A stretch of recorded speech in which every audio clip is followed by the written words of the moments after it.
ZYH 754, 870 kHz, AM.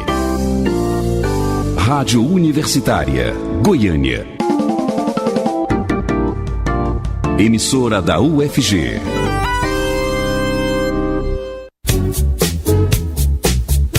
Começa agora o Jornal das 6. Independência e credibilidade desde 1980.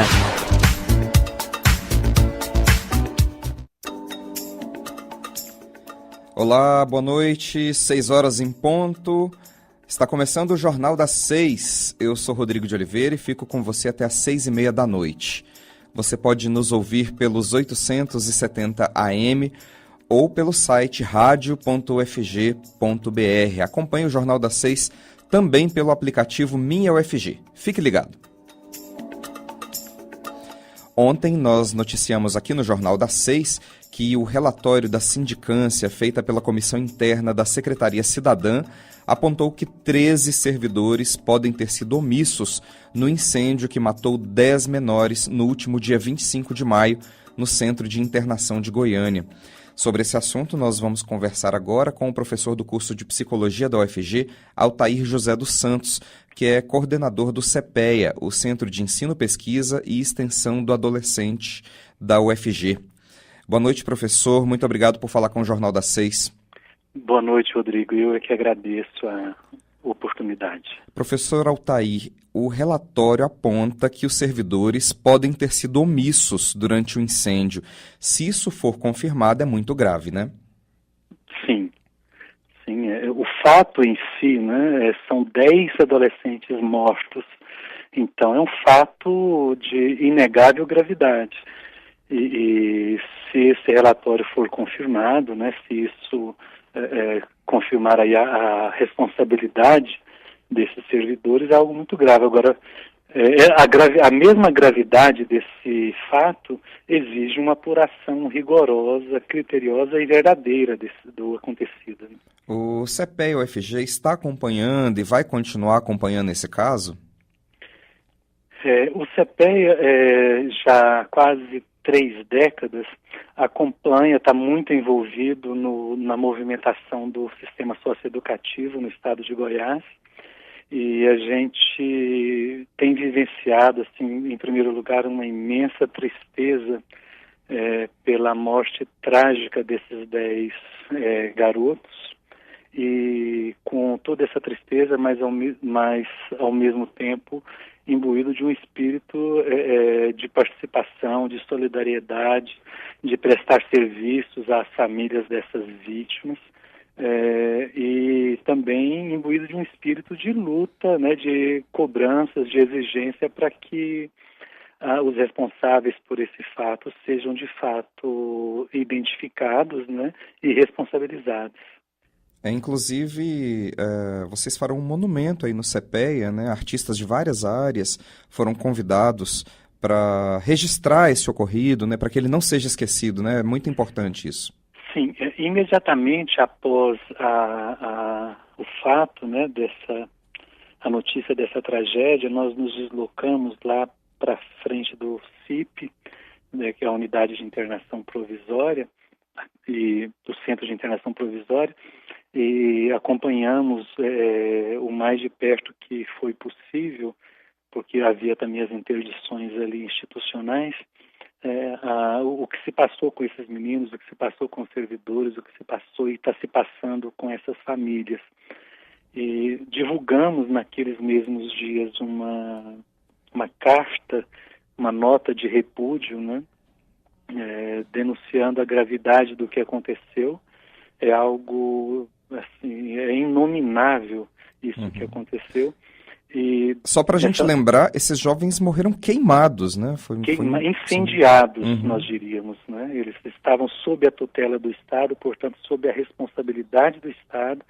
O Estado retirou esses jovens das suas famílias e o Estado, seja por culpa, por negligência, enfim, vamos esperar as sindicâncias andarem, mas o Estado é responsável pela morte desses 10 adolescentes. Isso se deu no dia 25 de maio, você falava do monumento, né? Nós do CPEA, em conjunto com outras organizações sociais, estamos organizando para o dia 22 de setembro algo que nós estamos chamando de Memorial 25 de Maio. Esse memorial tem a intenção de perenizar, né, esse fato, de não deixar essa notícia simplesmente cair no ostracismo, como é tão comum na nossa sociedade, né? Quer dizer, as famílias ficam lá com o seu luto e a coisa passa e é substituído pela Copa do Mundo, depois é substituído por outras festividades, por outros eventos. Nós esquecemos que nós, enquanto sociedade, testemunhamos a morte brutal desses 10 adolescentes. Então o CPEA quer fazer um dia em que várias pessoas de vários segmentos, artistas, pensadores, cientistas, enfim, várias frentes ligadas com a causa do adolescente e da socioeducação no Estado, possam dar a sua contribuição, seja com uma intervenção artística, seja com grafites, com muros, com pinturas, com esculturas, com dança, com música, com poesia, enfim, de todo modo que for possível. A data, nós já temos, né? 22 de setembro. 22, tem um local? Sim, nós vamos fazer isso na sede do CPEA, que fica localizado na Alameda Botafogo, no centro. E a nossa intenção é registrar tudo isso, seja nas paredes, nos muros, e deixar aquilo ali o mais perene possível, e também registrar em vídeo, em imagens, em áudio, e colocarmos isso na internet para que esse ocorrido não caia no esquecimento. Falando nisso, em cair no esquecimento, em registro em vídeo, registro em áudio, você acha que o caso teve pouca repercussão na mídia? Afinal, é uma tragédia muito parecida com outras do sistema penal, né, professor?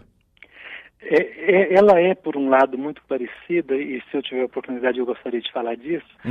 Ela é muito parecida porque ela responde a uma mesma posição ideológica, por um lado. Mas, por outro lado, ela não é parecida porque o descaso, né, o modo como o Estado, por enquanto falando desse modo mais geral, assim, o Estado vem tratando a questão do adolescente em conflito com a lei, né, já apontava para esse tipo de tragédia. Não tinha acontecido uma nessa proporção ainda, não é? Mas as denúncias a esse respeito, aos maus tratos, à negligência, a falta de estrutura, elas já têm décadas. E por isso o senhor acha que foi pequena a repercussão na mídia? Foi muito pequena. Eu acompanhava, por exemplo, eu não quero comparar dores, né, mas o que aconteceu lá com aqueles meninos na Tailândia, por exemplo, né, que felizmente o número de vítimas foi muito menor, teve uma repercussão muito maior, incomparavelmente maior. Aqui nós tivemos 10 mortes adolescentes foram mortos de modo brutal, e isso não circulou na mídia nacional, né? O país não sabe disso, o estado de Goiás pouco sabe disso, e Goiânia também sabe pouco disso. Né? Agora, professor, então foi muito pouco divulgado. Claro. Para a gente encerrar nosso bate-papo, vamos tocar um pouco nesse assunto do centro de internação aqui de Goiânia. Você acha que a estrutura é adequada para receber esses menores infratores? E, na sua opinião, há um modelo ideal de internação para jovens infratores? Rodrigo, acho que a primeira coisa que nós temos que levar em conta é a seguinte: a lei do SINASE, né, que ela proíbe o estabelecimento de centros de internação dentro de batalhões da Polícia Militar. Né? A lei exige que sejam construídas instalações específicas para a socioeducação. Então, o Estado descumpre a lei, né, desde a sua origem. Todas as entidades ligadas à socioeducação no Estado são unânimes em dizer que o CIP não só e como sempre foi, inadequado, como ele estava superlotado. Né? Então, há uma responsabilidade aí, e no meu entendimento, uma responsabilidade criminal.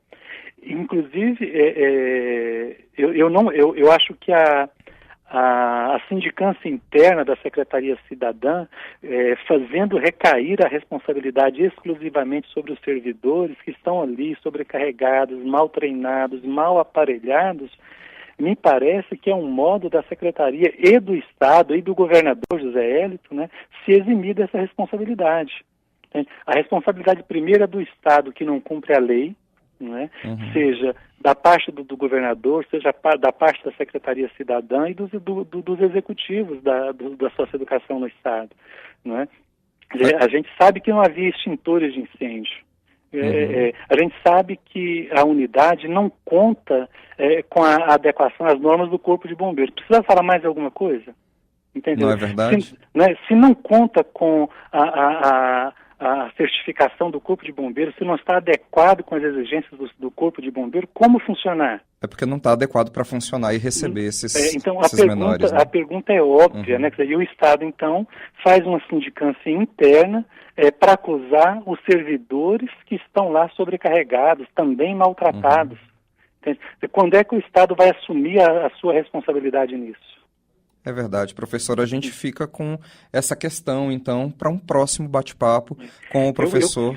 Se você achar que tem mais um minutinho, eu gostaria de colocar um elemento a mais. Pode completar, professor. Então, eu queria colocar isso numa visão mais macro, entende? Há uma ideologia que sustenta tudo isso, né? Esses meninos, eles são violentados desde antes de nascer, né? O Estado falha com eles quando não oferece escolas adequadas, não oferece aos pais condições de trabalho, não oferece aos pais condições de segurança, não oferece às crianças condições de estudo, condições de moradia e de alimentação, né? Então, esses meninos sofrem violência desde antes de nascer e durante toda a sua vida. Quando eles respondem com alguma violência que é injustificada, né, aqui não se trata de fazer uma apologia à violência, né, eles reagem com alguma violência, o Estado coloca eles em prisões inadequadas. E, por fim, o Estado permite que eles morram queimados, presos. Né? Então, tem uma cadeia de violência que vai se perpetuando em nome de um certo modo de entender que meninos pobres não merecem a atenção do Estado. É uma responsabilidade pelo Estado que a gente aguarda que seja tomada e que seja assumida, e é uma pena que tenha acontecido e que a sindicância tenha apontado, então, para o lado dos servidores, né, e não para responsabilização da máquina do Estado, né, professor? Isso.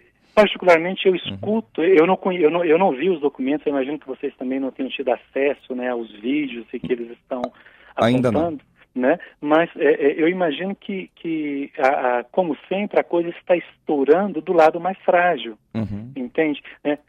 Quando o Estado coloca esses meninos em um prédio inadequado, sem o termo de adequação do Corpo de Bombeiros, o Estado assume a responsabilidade, com toda certeza, por esses meninos. Dizer que isso é culpa dos servidores, me parece, no mínimo, uma disfarçatez. É verdade. Eu conversei com o professor do curso de Psicologia da UFG, Altair José dos Santos, que é coordenador do CEPEA, o Centro de Ensino, Pesquisa e Extensão do Adolescente. Professor, muito obrigado por falar com o Jornal das 6 e boa noite para você. Boa noite, Rodrigo. Eu é que agradeço a oportunidade. E termina daqui a pouco às 19h o prazo para o registro de candidaturas no TSE, o Tribunal Superior Eleitoral. No total, partidos e coligações registraram 14 candidatos à presidência da República durante as convenções partidárias, mas apenas 13 deles devem se registrar, já que Manuela Dávila, do PCdoB, desistiu da candidatura para compor chapa com o PT. Esse é o tema do nosso bate-papo com o cientista social Hugo Tomazetti, que também está conosco ao vivo por telefone. Boa noite, Hugo, tudo bem? Boa noite, Rodrigo. Tudo ótimo. Boa noite aos ouvintes do Jornal da 6. Hugo, alguma surpresa aí nos registros de candidatura até o momento? Parece que o Lula registrou agora há pouco a 11ª candidatura, né? Isso mesmo. Há pouco menos de meia hora, a candidatura do ex-presidente Luiz Inácio Lula da Silva foi registrada no TSE pela Gleisi Hoffmann, presidente do PT, e por Fernando Haddad, que foi apresentado como vice, como candidato a vice na chapa do ex-presidente Lula. Até o momento, nenhuma novidade. Faltam apenas 2 candidatos, né, para registrarem a candidatura. Eles têm aí mais 45 minutos, contando a partir de agora. E, voltando aí no assunto Lula, os eleitores vivem essa incerteza aí sobre a participação do ex-presidente no processo eleitoral. O que pode acontecer de agora em diante?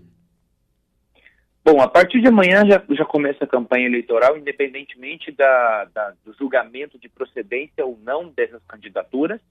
E, a partir de hoje, às 7 horas da noite, quando se encerra esse prazo da Justiça Eleitoral, começa a correr o prazo para a validação, para ficar mais fácil para o nosso ouvinte entender, da validação desses candidatos. Então, uma série de processos vão acontecer dentro da Justiça Eleitoral, divulgação dos nomes para impugnação ou não, recursos, todos os prazos vão correr para que essas candidaturas, de fato, cheguem ao final do processo eleitoral, quer estarem aptos ou não para concorrer, para estarem com um nome nas urnas. Mas, de fato, a campanha eleitoral para presidente começa hoje. A campanha já começa hoje oficialmente? Os candidatos já podem sair em campanha?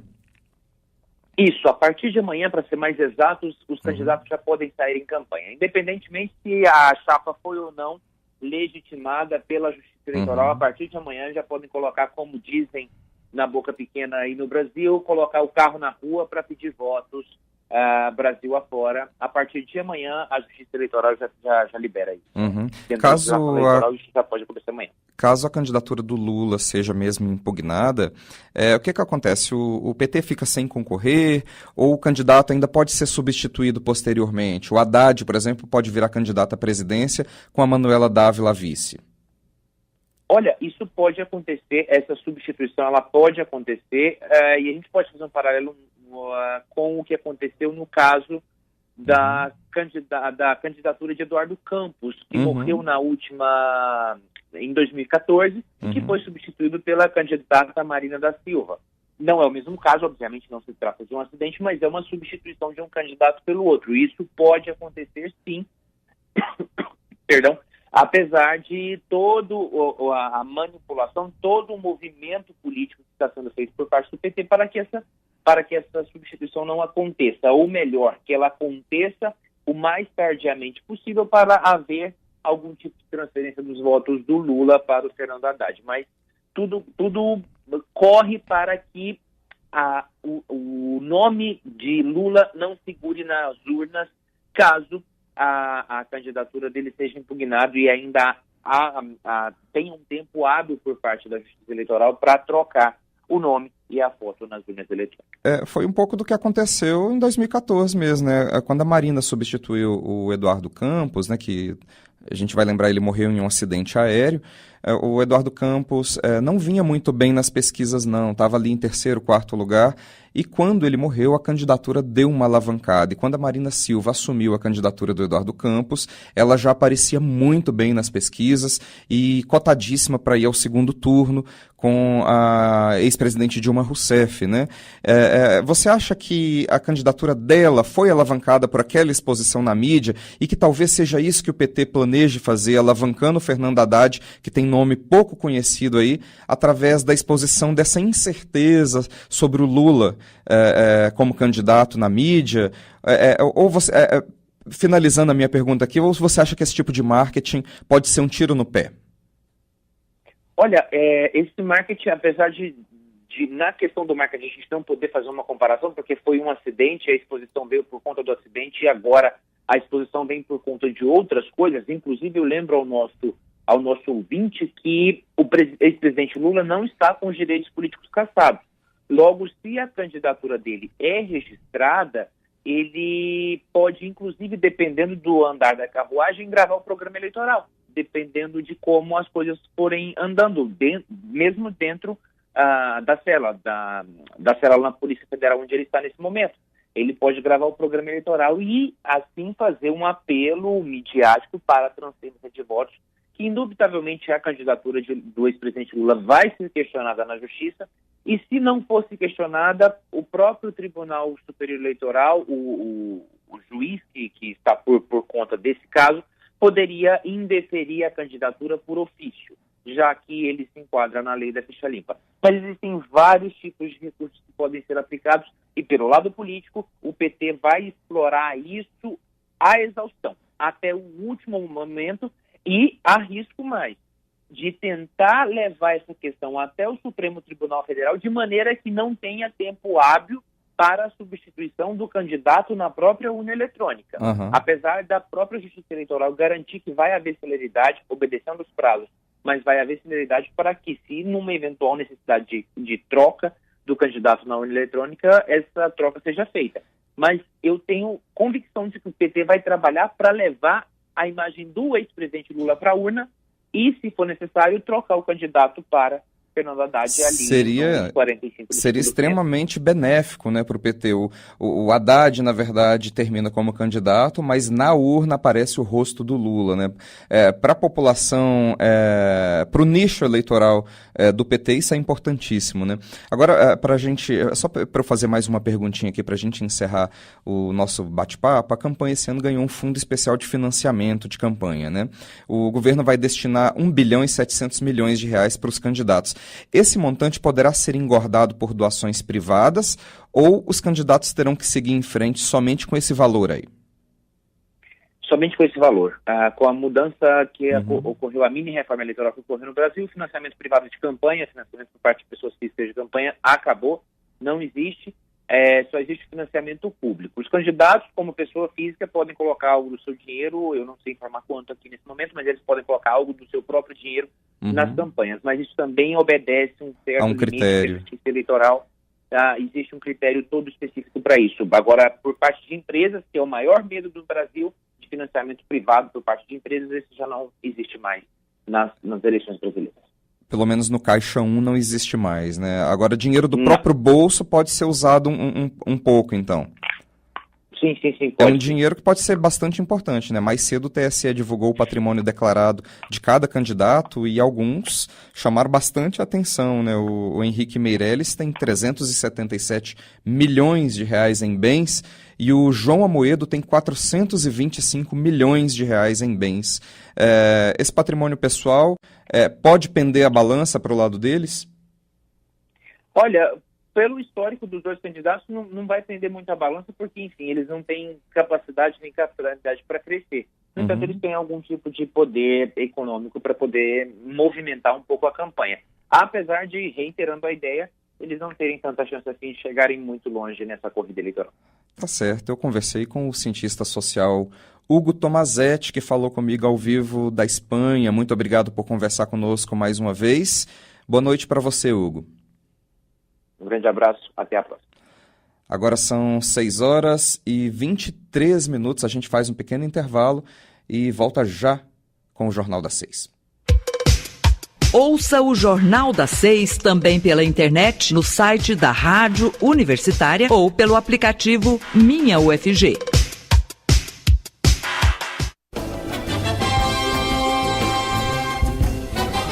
Conheça as novidades da música popular brasileira Som Temporâneo, uma produção da Rádio Senado que a Universitária divulga todas as quartas-feiras às 14 horas.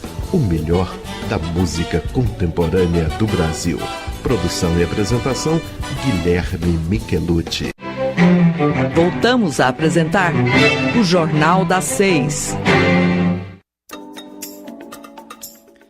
Nesta quarta-feira, dia 15, é comemorado o Dia da Gestante. Nós convidamos a psicóloga Carla Cerávolo para conversar conosco sobre os desafios da maternidade nos dias atuais, o papel dos pais na criação dos filhos e a importância da saúde psicológica durante a gestação. A Carla é a idealizadora da organização De Umbiguinho a Umbigão e da Conferência Internacional sobre o Bem-Estar Infantil. Ela está conosco ao vivo por telefone. Boa noite, tudo bem? Oi, Rodrigo. Boa noite a todos os ouvintes. Carla, a gravidez pode ser um divisor de águas na vida da mulher, né? Principalmente quando trata-se de uma gestante de primeira viagem, né? Sim, Rodrigo. Na verdade, deve ser um divisor de águas, né? É feita uma grande atualização aí na vida da mulher, na vida da família que recebe esse bebê. e um divisor de água de muito impacto. Então, a mãe precisa se preparar muito, psicologicamente, fisicamente, para a chegada dessa criança. E é muito comum que grávidas precisem de acompanhamento psicológico? Olha, Rodrigo, eu costumo dizer que seria muito bom se todas as mulheres pudessem ter esse suporte emocional, esse pré-natal psicológico, né? Porque, na verdade, a gente precisa ensinar para a mulher a olhar para dentro. A gente é uma sociedade de muita ansiedade, de muita informação aí na palma da mão, né, nos nossos smartphones. Então, é uma parada mesmo para ter um encontro com si mesma, observar seus comportamentos, toda a história que ela tem ao longo da sua vida, que vai ser aí refletida na chegada desse bebê e na educação dessa criança. E o equilíbrio emocional da mãe é importante, né, para a gestação. Sim, a criança ela vai estar em fusão emocional com a mãe até pelo menos 2 anos de vida. Então, a pediatria mundial, né, pede para a gente ter uma atenção redobrada a esses primeiros 1000 dias da criança, do ser humano, que são exatamente desde o dia da concepção até a criança completar 2 anos.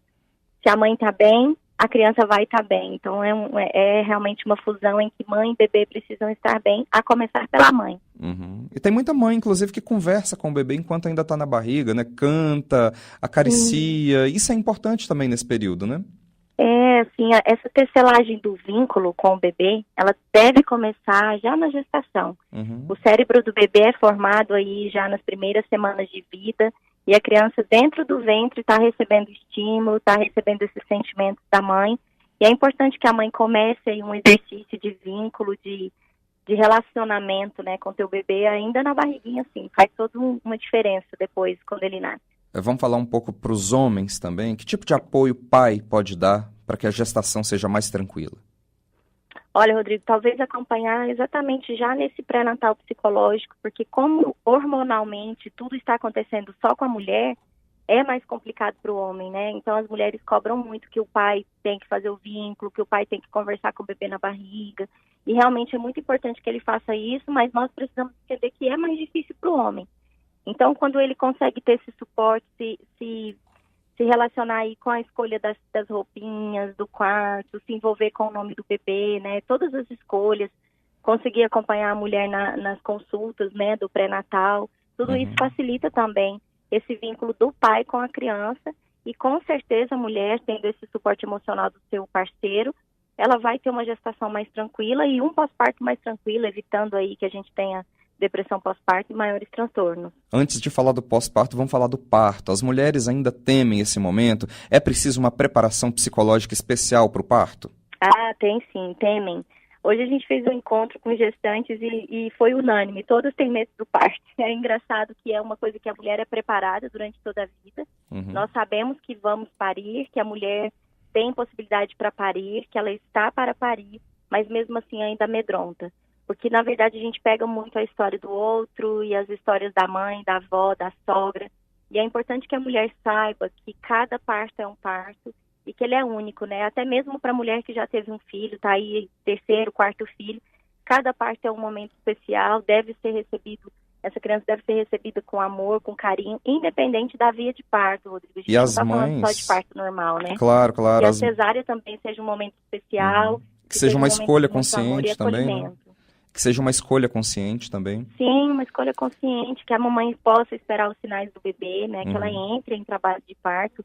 E sim, poder fazer sua cesárea em paz, tranquila, para que a descida do leite também, né? Que ela consiga amamentar. Se a gente tem os sinais do corpo, que o bebê está pronto, que o corpo está pronto, o leite desce com mais facilidade. Tem todo um contexto em volta desse nascimento. E muitas vezes a mãe precisa continuar sendo acompanhada psicologicamente após o parto também, né? Aqueles problemas de pós-parto que você havia começado a falar e que podem ser graves, inclusive, né? Sim. Nós temos aí 3 estágios de transtorno, que é o blues puerperal, que é mais comum, né? Pega quase todas as mulheres aí, que são sintomas exatamente por questões hormonais, a depressão pós-parto e a psicose puerperal. Então, se a mulher está sendo acompanhada desde o pré-natal, o impacto das mudanças e de tudo que acontece nesse pós-parto é menor. E aí, muitas vezes, ela precisa e deve ser acompanhada aí por mais tempo, né? Por um longo tempo. Legal, eu adorei conversar contigo, Carla, nesse dia 15, que é o dia da gestante, né? A Carla Cerávolo, ela é psicóloga e ela também é idealizadora da organização De Umbiguinho a Umbigão e também da Conferência Internacional sobre o Bem-Estar Infantil. Tem um site para que as pessoas tenham informações sobre essas duas iniciativas? Claro, Rodrigo. Vamos deixar o convite aí, né? A Conferência Internacional acontece no dia 22 de setembro.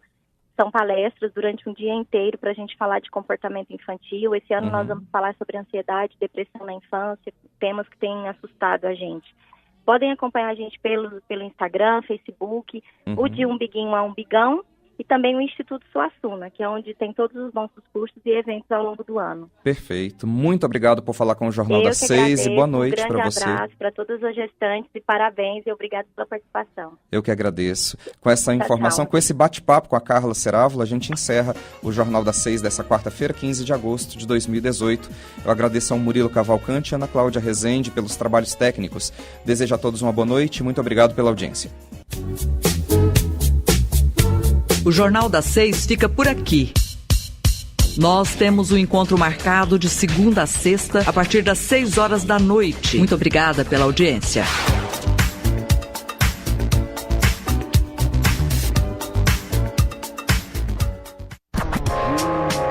Universitária Goiânia, 870 AM. Música, informação e diversidade cultural. Emissora da UFG.